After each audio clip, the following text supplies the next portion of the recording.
எல்லாருக்கும் வணக்கம். இந்த நிகழ்ச்சியில் மீண்டும் இரண்டாவது முறை பேசுகிறதோ பெருமை தான். இந்த மாதிரி நான் உட்காந்தது கிடையாது. நிறைய பேர் என்னோட ட்ராவல் பண்ணவங்களுக்கு தெரியும். நாம் பொது மேடைகள் பொது இடங்களில் உட்கார முடியாது. அது எவ்வளோ பெரிய கஷ்டம்னு பெரும் தவம் செய்கிறவர்களுக்கு தெரியும். விவேகானந்தர், வள்ளலார், மகாவதர் பாபாவுடைய புத்தகத்தை வாசிப்பவர்களுக்கு தெரியாது. உண்மையிலே தவம் செய்கிறவர்களுக்கு தெரியும் இதோடைய வழி என்ன, இதோடைய செயல் என்ன. காட்டு ஆறை வேடிக்கை பார்ப்பது ஊரே சேர்ந்து வேடிக்கை பார்க்கலாம். காட்டாருக்குள்ளே பயணம் பண்ணுகிறவனுக்கு தான் தெரியும் காட்டாருடைய வலிமை என்ன என்று. தவம் செய்கிறவனுக்கு மட்டும்தான் தெரியும் தவத்தோடைய வலிமை என்ன, அதோடைய பாதை என்ன, அதோட டெப்த் என்னன்னு தெரியும். இல்லைன்னா தெரியாது. இந்த நிகழ்ச்சிகள் இவ்வளோ சிறப்பாக நடப்பதற்கு முக்கியமாக காரணம், ஒரு மிக முக்கியமாக காரணம் இந்த ஐயா தனஸ் ஐயா அவர்கள் தான். ஏன்னா அவர்கள் தான் எப்படி ஒரு ஒரு முக்கியமான செயலோ அந்த மாதிரி நீதிபதி ஐயாவுக்கு இந்த செயலை அவர்கள் மூலியமாக தான் இந்த நிகழாக்கத்தும் நடக்கப்பட்டது. அதே போல் இந்த ஒரு செயல் உங்களோடு ஒரே ஒரு செயல், பல செயல், நூற்றுக்கணக்கான சத்சங்கங்களை நான் நடத்தியிருக்கிறேன். ராமேஸ்வரம், திருச்செந்தூர், கன்னியாகுமரி. என்னோடு பயணிப்பவர்கள் இங்கு நிறையா இருக்கிறார்கள். நான் பேசாத செயலே இல்லை, நான் சொல்லாத செயலாக்கமே கிடையாது. இந்தியாவில் இருக்கின்ற அனைத்து தொழிலதிபர்களையும் அனைத்து அரசியல் செய்கிறவரையும் சாதாரண ரோட்டில் குப்பை பொறுக்கிறவரை கொண்டு நான் பேசிட்டேன். அதே மாதிரி இந்த உடம்புல ஒரு மருத்துவர், MBBS MD படித்த மருத்துவரால் கூட சொல்ல முடியாத இந்த உடம்போட அத்தனை ரகசியத்தையும் சொல்லிட்டேன். இந்த ஒட்டுமொத்தமான அத்தனை திருமந்திரத்தில் இருக்கின்ற அத்தனை செயலாக்கத்தில் இருக்கின்ற ஒட்டுமொத்த சித்தர்கள் சொல்ல மக்களுக்கு எழுதப்பட்டிருக்கின்ற அனைத்து செயலையும் ஒரு எளிதாக 60 காணொளியாக காலையும் மாலையும் பேசி கொடுத்துட்டேன். நீ திருமூலருடைய சித்தர்களுடைய செயல், திருமூலர்னா யாரு, என்னோட காணொலியை போய் பார். பதஞ்சலினா யாரு, என்னோட காணொலியை போய் பார். அகத்தியர்னா யாரு, என்னோட காணொலியை போய் பார். வள்ளலார்னா யாரு, என்னுடைய காணொலியை போய் பார்.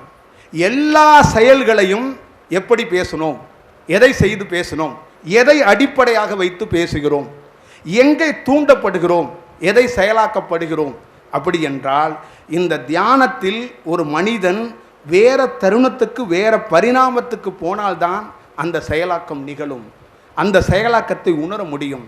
இல்லை என்றால் சிதம்பரத்தில் ஆடிக்கொண்டிருக்கின்ற நடராஜ சிலைக்கு முன்னாடி நிறைய பேர் போய், நான் சிதம்பரத்துக்கு போகும்போது நிறைய குழந்தைங்க போய் பரதநாட்டியம் ஆடுறதுக்காக சலங்கையை கட்டிக்கிட்டு நின்ன போது நான் சிரித்தேன், நான் ரொம்ப ரொம்ப சிரித்தேன்.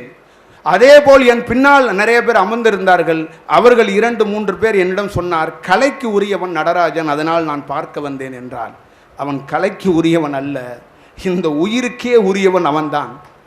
அவன் நடனத்துக்கு உரியவன் அல்ல. காளியும் அவனும் சேர்ந்து நடனம் ஆடினார் என்றால் எங்கே நடனம் ஆடினார், எங்கே நடனம் ஆடினார், எப்படி நடனம் ஆடினார், என்ன செயலாக்கத்தில் பண்ணினார்? நடராஜன் என்பவன் யார்? கலைக்கு உரியவனா? எந்த செயலுக்கு உரியவன்? திருமூலர் என்பவன் யார்? எங்கே இருக்கிறான் உடலுக்குள்? திருமூலத்தை எவன் கண்டான்? திருமூலத்தை எவன் பார்த்தான்? திருமூலத்தை பற்றி நுட்பமான செயலை எவன் அறிந்தான்? இந்த நுட்பமான செயலை திருமூலம் எங்கே இருக்குது என்பதை மக்களிடம் எவன் சொல்லினான்? நான் பாமர மக்கள் களப்பறிக்க போறான்ல, அவனிடம் சொன்னேன், உன் இடுப்புக்கு கீழே மலதாரத்துக்கு பக்கத்தில் ஒரு நரம்பு இருக்கு, உன் தொப்புளுக்கு கீழே ஒரு நரம்பு இருக்கு. இந்த 2 நரம்பும் கீழே சேருண்டா. இந்த 2 நரம்பும் சேர்ந்துச்சுன்னா உன் உடம்புல இருக்கிற 6 சக்கரத்துக்கும் மின்சாரம் கிடைக்கும்டான்னு களப்பறிக்க போற ஒரு பெண்மணியிடம் கூப்பிட்டு சொன்னேன். கீழே இருக்கின்ற மூலாதாரம் நீ குழந்தை பெற்றுக்கிறதுக்காக பயன்படுத்துறிய ஒரு பொருள், அதுதான்டா தெய்வீக செயல், அதுதான்டா மிகப்பெரிய செயலாக்கத்துக்குரிய செயல். நீ சுவாசிக்கிறிய காற்று, அந்த காற்றுக்குள்ளே உயிர் சக்தி இருக்கிறதா. நீ நாதவிந்து என்று சொல்கிறாயே, பெண்ணுக்கு ஸ்ரோனிதம் என்று சொல்கிறோம், ஆணுக்கு நாதவிந்து என்று சொல்கிறோம்.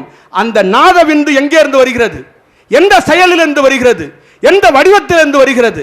இந்த காற்றிலிருந்து வருகிறது. அந்த செயலுக்குள் பின்னையும் முன்னையும் இணைத்தால் 6 சக்கரத்துக்குள் மின்சாரம் பாயும். அந்த 6 சக்கரத்துக்குள் மின்சாரம் பாயும் போது இதயத்தில் இருக்கின்ற 3 முடிச்சு அவிர்க்கப்படும். அங்கே உட்கார்ந்திருக்கிறான் உங்கள் அப்பன். எவன்? அகத்தியன். எவன் கண்டான் அகத்தியன்? மனிதன் செயலா அகத்தியன்? பொதிகை மலையிலே அந்த பாவநாச நதியிலே அகத்தியனை, அந்த பேராற்றலை நான் கண்டவன். அது எப்படி கண்டேன்? உள்ளால் கண்டேன், நரம்பால் கண்டேன், நாடியில் கண்டேன், சுவாசத்தில் கண்டேன், உண்மையான செயலில் கண்டேன். எங்கோ ஏதோ தியானத்துக்காக மலையில் ஒதுங்கி, மரத்தடியில் ஒதுங்கி, மலை குகையில் உட்கார்ந்தவன் நான் அல்ல. படிப்படியாக செதுக்கி செதுக்கி செதுக்கி ஒவ்வொரு மலைகளையும், ஒவ்வொரு செயலாக்கத்துக்குள்ளேயும் உடம்பில் இருக்கின்ற அத்தனை நாடிகளையும் எனக்கு காட்டி கொடுத்தார்கள், செய்து கொடுத்தார்கள். இந்த இதய பகுதியில் இருக்கின்ற 3 முடித்து அவிழ்ந்த உடனே கழுத்து பகுதியை தாண்டுவதே கஷ்டம். மனிதன் தாண்ட முடியாது. யோகி தாண்டுவான், பெரிய யோகி தாண்டுவான். எப்படி தாண்டுவான்? சரணாகதி தத்துவத்துக்குள் இருந்தால் தாண்டுவான். கழுத்தை தாண்டியவன் இங்கு எவனும் கிடையாது. கழுத்தை தாண்டியவனுக்கு தான் பதஞ்சலி என்று பெயர். அதனால தான் ஒரு பெரிய செயலாக சிதம்பரத்தில் என்ன வைத்தான்? யாரை வைத்தான்? வேக்கரபாதர் என்று, பதஞ்சலி என்று யாரை சொன்னான்? எப்படி சொன்னார்கள்? பதஞ்சலிக்கும் வேக்கரபாதருக்கும் மட்டும் காளியும் நடராஜரும் நடனம் ஆடுவதை காட்டி கொடுத்தார்கள் என்று எதை வைத்து சொன்னான்? எதை பொருளாக வைத்து சொன்னான்? உங்கள் பின்னாடி இருக்கின்ற முதுகு தண்டு இருக்கின்ற நாடி பதஞ்சலியாகவும், முன்னாடி இருக்கின்ற நாடி வேக்கரபாதராகவும், இந்த சந்திரக்கலை சூரியக்கலை 2 காற்றும், ஒன்று காளியாகவும் இன்னொன்று நடராஜராகவும், நான் வாசியை, அந்த இசையை, அந்த மூச்சு காற்றை இசைக்க இசைக்க இசைக்க இசைக்க 2 நாடியும் ஒன்று சேர்ந்தது. யார் ஒன்று சேர்ந்தால்? வேக்கரபாதரும் பதஞ்சலியும் ஒன்று சேர்ந்தான். எங்கே சேர்ந்தான்? பின் முதுகிலிருந்து மின் முதுகிலிருந்து 2 நாடியும் ஒன்று சேர்ந்தான். ஒரு தாயும் தகப்பனும் ஒன்று சேர்ந்தால் படைப்போட தத்துவத்தை செய்கிறான், குழந்தை பெறுகிறான். அதே போல இந்த 2 நாடியும் ஒன்று சேர்ந்தது. எப்படி சேர்ந்தது? நடராஜனும் காளியும் ஆடிக்கொண்டே இருந்தார்கள். காற்றாக ஆட ஆட ஆட ஆட ஆட சேர்ந்து போனான் போனான் போனான். கழுத்தை தாண்டி போனான், கழுத்தையும் தாண்டினான், உள்நாக்கையும் தாண்டினான், சுவாச பகுதிக்கு வந்தான், ஒரு செயல் செய்தான். அப்பொழுது காளி ஒளிந்து கொண்டாள்.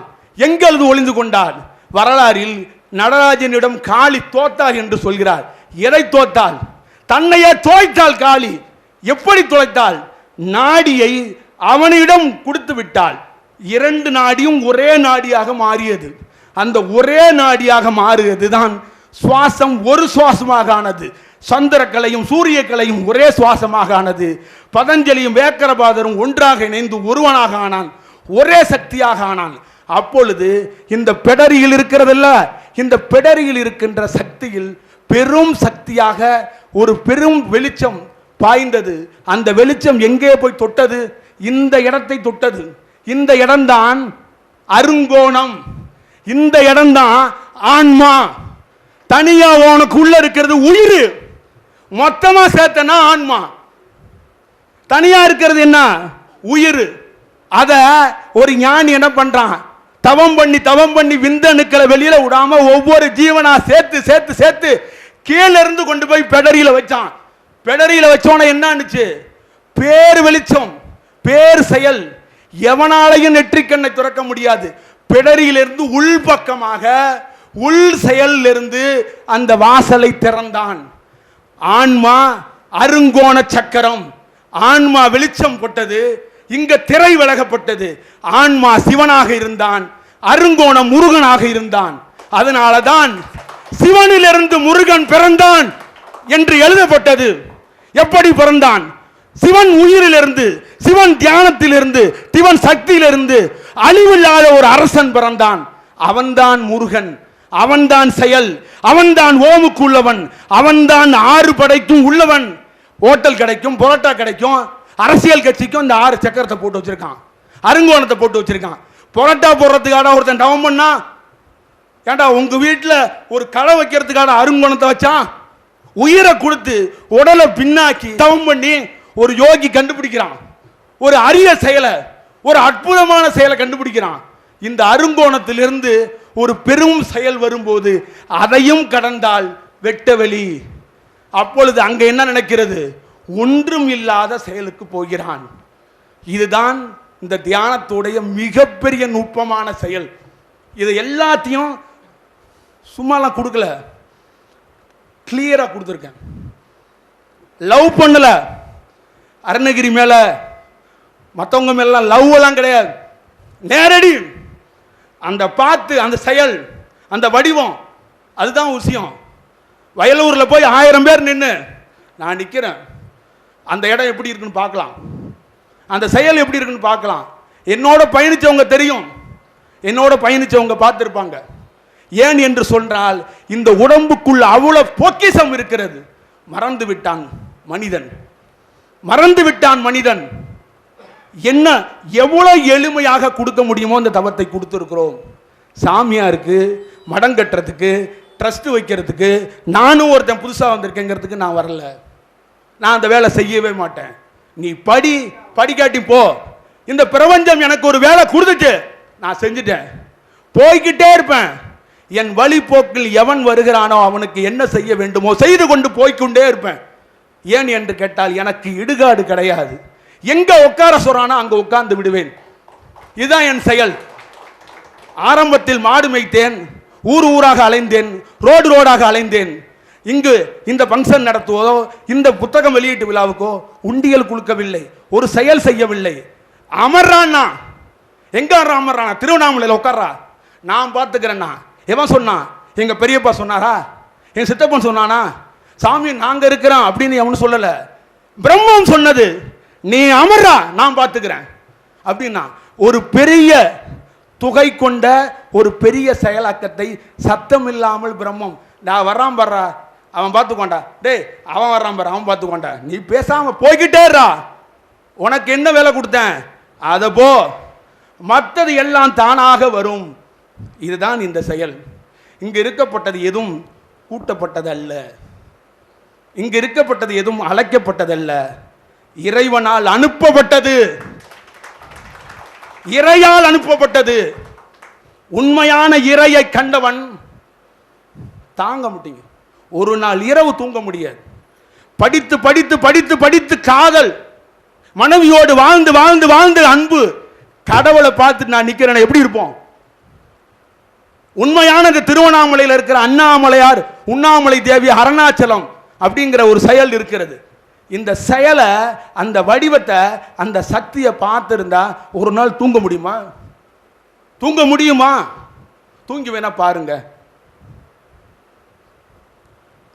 நல்ல செயலாக இருக்கட்டும், பார்த்துக்கொள்வோம். நன்றி, வணக்கம்.